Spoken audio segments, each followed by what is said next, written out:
Shantell Keller has never had health insurance. That's why she's come to this community clinic.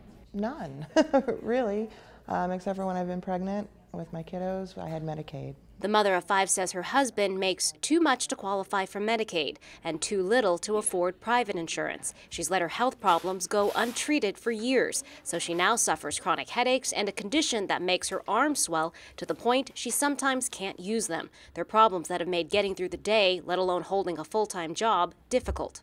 There's things I've learned to live with, pain I've learned to live with or whatever, because it's just how it is.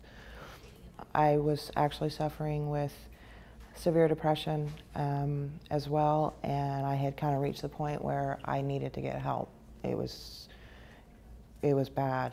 Keller's friends referred her to Lone Star Circle of Care in Georgetown. It's a federally qualified health center that treats 60,000 uninsured or underserved patients every year. Here, she and her husband learned they could pay their fees on a sliding scale. So for the first time, they can afford regular visits to a primary care doctor and medication at the cost of $20 to $25 per visit. It's nice to be able to go somewhere and not have to worry about, am I going to have to pay $200 to walk out the door? Shantell's story illustrates the struggle of 6.2 million Texans who are navigating through tough times without health insurance. So within the state of Texas, because there is such a large population of people that are uninsured, it becomes actually more expensive to be insured.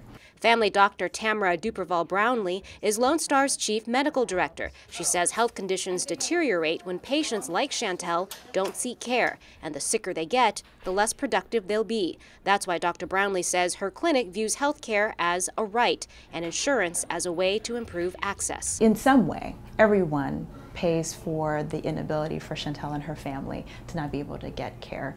We're taxpayers. We support the current mechanisms that are in place to be able to provide entitlement services that are there. So the sicker the population, the more cost has to be actually expended to take care of the population, the more then we're called to pay into that. Shantell Keller says she's grateful the government has provided a safety net so close to home. For the first time, she can make her health a priority. Because I got a lot of kiddos that would be very angry at me if I wasn't here.